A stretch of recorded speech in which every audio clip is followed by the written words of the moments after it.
she's here to share with us today about what life is like under a socialist communist country. And probably why we don't want to go there, I would assume. I hope you're not in favor of it. Oh my goodness, no. Okay, so please welcome Cornelia. Thank you. I have to say I do not like to speak in public, but I'll do my best. We're your biggest fan. I know, thank you. Yes. So, Myra knows when I came to Help International, and I asked her one time, I said, I don't understand why Americans want to go, why they like socialism.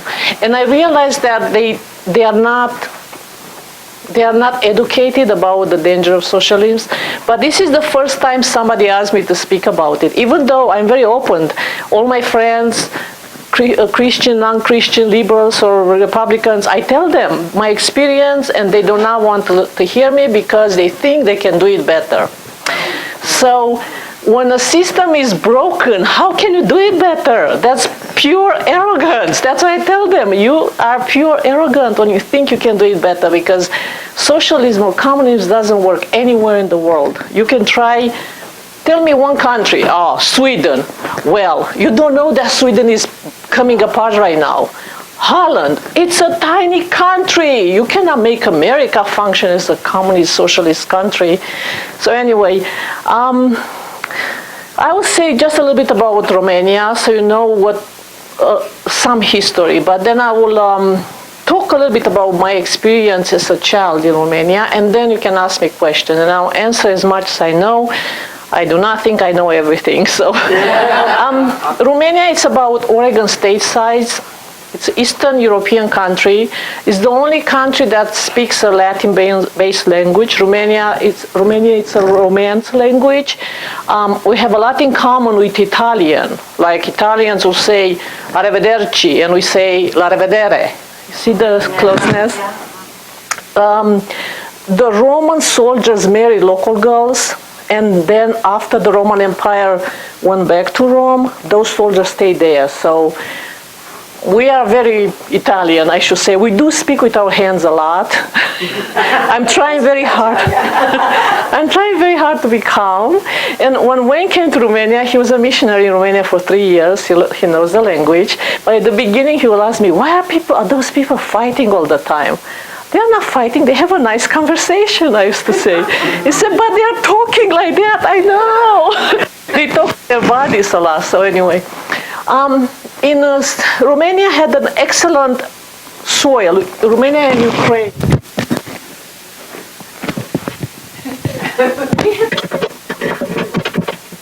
Before the communist government took over. So therefore the economy was excellent between the First and Second World War.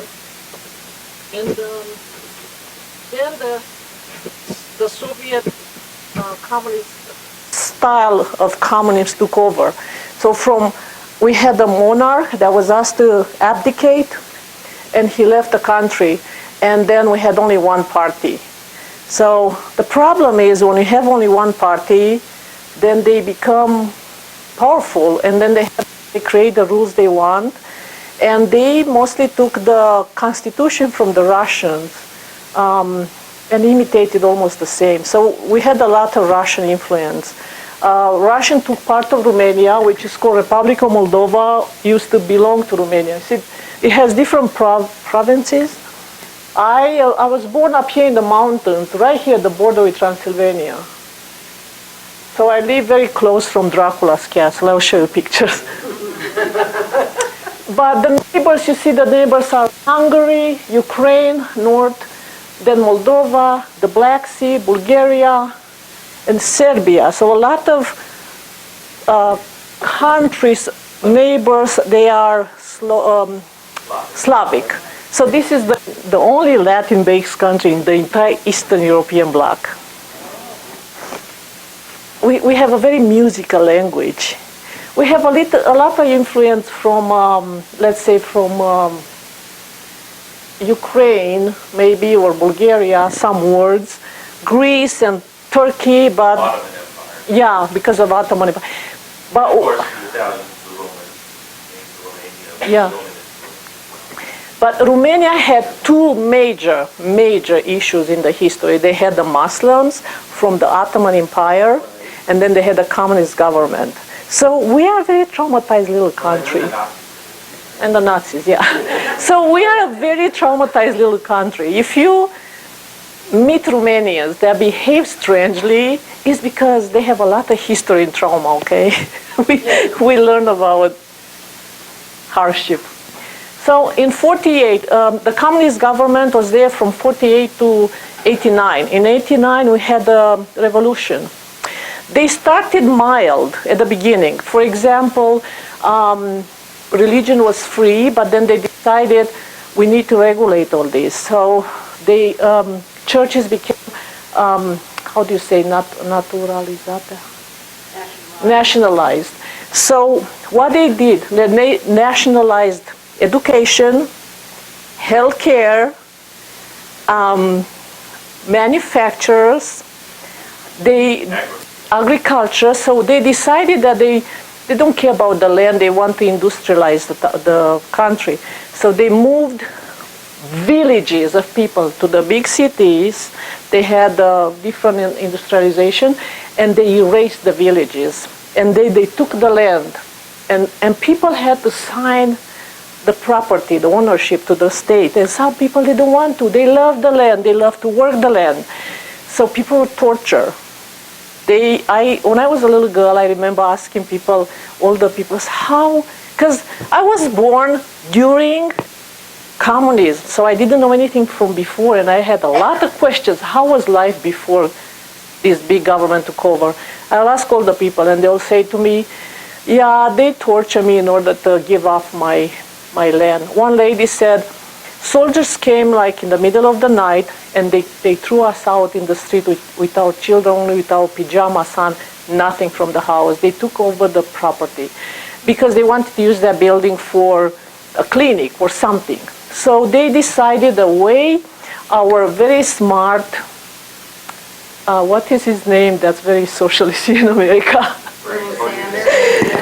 The wealth distribution. That was a wealth distribution. We take from the rich and we give to the poor. That was the way they did it. They took from the rich and they gave to the poor.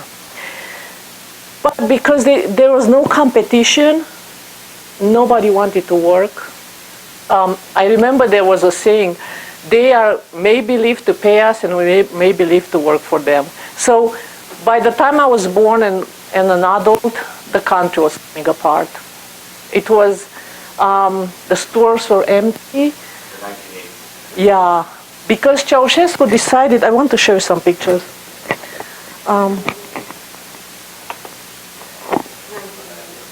So this is Dracula's castle in Transylvania. In reality, films, Yeah. So this is a castle that we had a king. That's his castle, and he was, after his abdication, the government took over. So now it's a museum. It's a touristic attraction. Yeah. This is a palace. It's outside the Bucharest in the mountains. Sinaia, yeah. The nature there, the green, it's so green. Everything God created in this country, it's awesome. What the government did, destroyed everything. So those are more pictures. But this is Ceausescu's palace. He did some good things for the country. He did build the subway. And the time when he started to build the subway and he borrowed a lot of money from the World Bank, then he decided to build that monstrosity that you need a motorcycle to go through to visit that. It's so huge. Yeah. That was his palace. In order to make room for that, he had to erase like a lot of pure, old, beautiful architecture to build that. And by that, in the 80s, that's the reason we're starving. That's the reason our stores are empty. I mean, you guys freak out about toilet paper? We didn't even know what toilet paper is, okay? Well, it was a very... If you go to a doctor in Romania, back then, because everything was paid by the government, okay? Like some people here would like to create. So they had a budget, and by the end of the month, the budget was gone. So I go to the dentist, and I will hear, waiting in the waiting room, I will hear people screaming from inside, like they are tortured. And you think, do you want to go there through pain, or you can lose your teeth? It was a struggle over there. They would not have money for the anesthesia or Novocaine. You have to buy your own. If you found it in a pharmacy, because sometimes they didn't have it, so you had to go to treatment with nothing. It was like you in America during Western movies when they had whiskey. Well, we didn't even have whiskey. We're just there being tortured.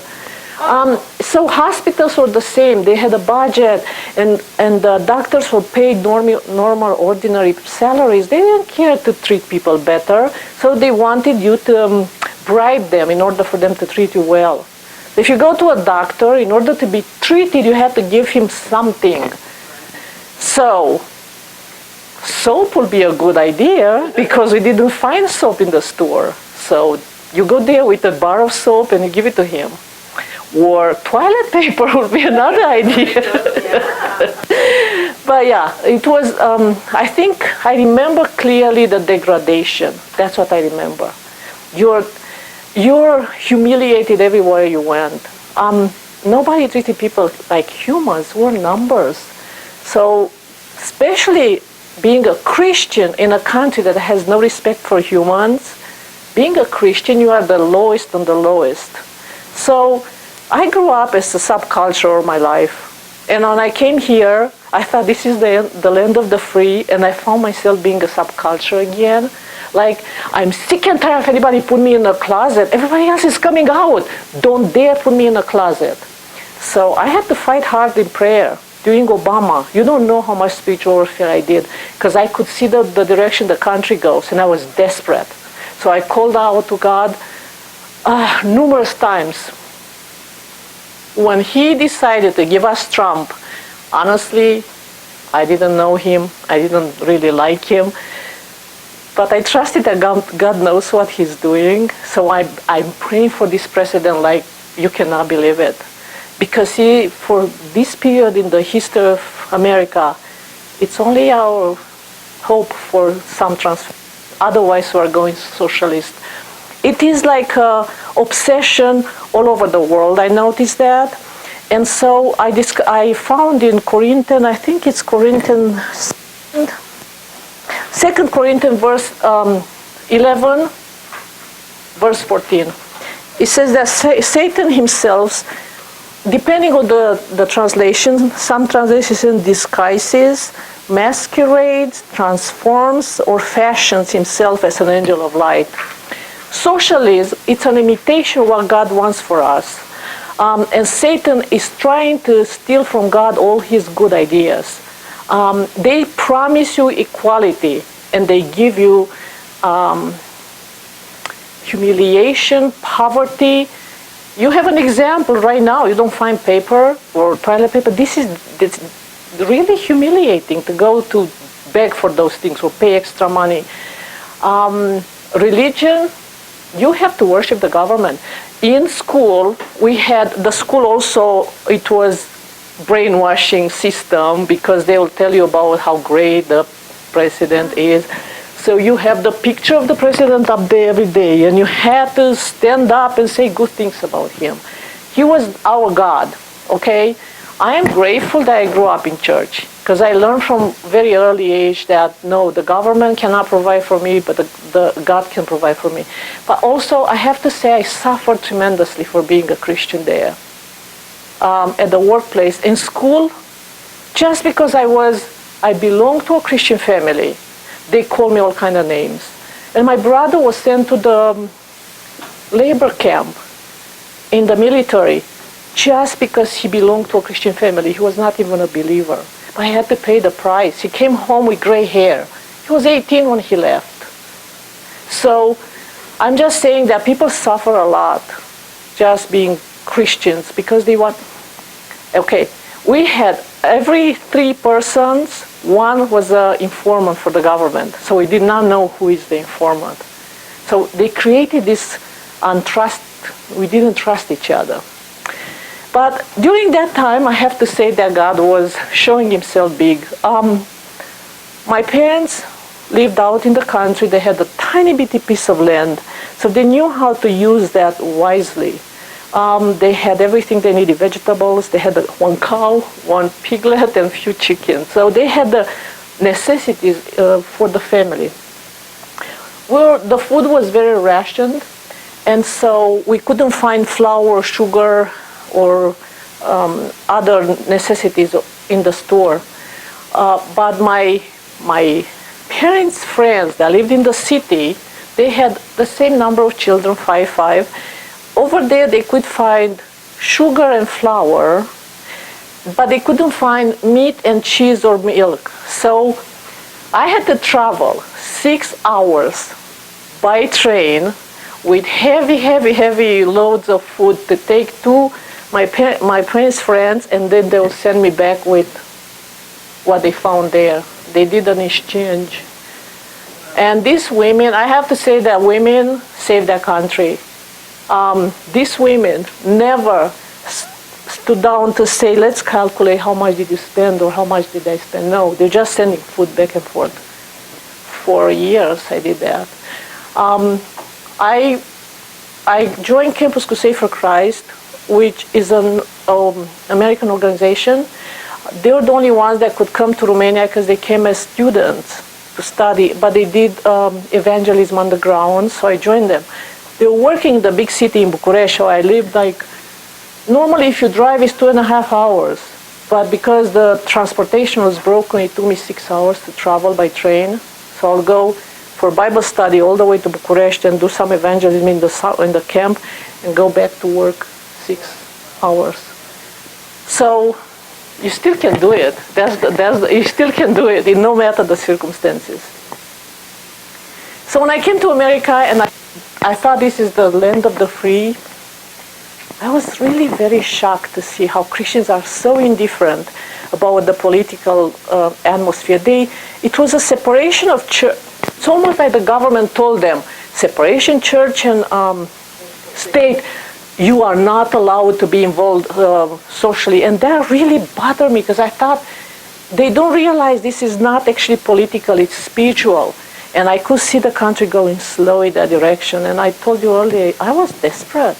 I could not believe this country. I remember saying to God, you started this country. You cannot let this country go that way. Because you usually finish your work. And I was crying and crying. And he said to me, remember those kids that came to Romania for Campus Crusade because they were 18. They had to live in the same environment like we did, conditions, but they were American kids. He said, a lot of my people served me overseas in atrocious conditions. I'm going to help this country because of them. So I could hear on YouTube a lot of Christians will talk about America deserves to be punished. And I didn't want to accept that. Yes, I know we are sinful. We know we have issues with gays and lesbians and all that, but those kids sacrifice their youth to be in Romania or other countries. So we deserve at least that. And God had mercy for us. So I am not going to give up on America. No way. Because where I'm going, everywhere in the world it's a disaster. So I'm not going to give up on this. And if you have any questions, gosh. Sorry, I didn't mean to become emotional. Okay.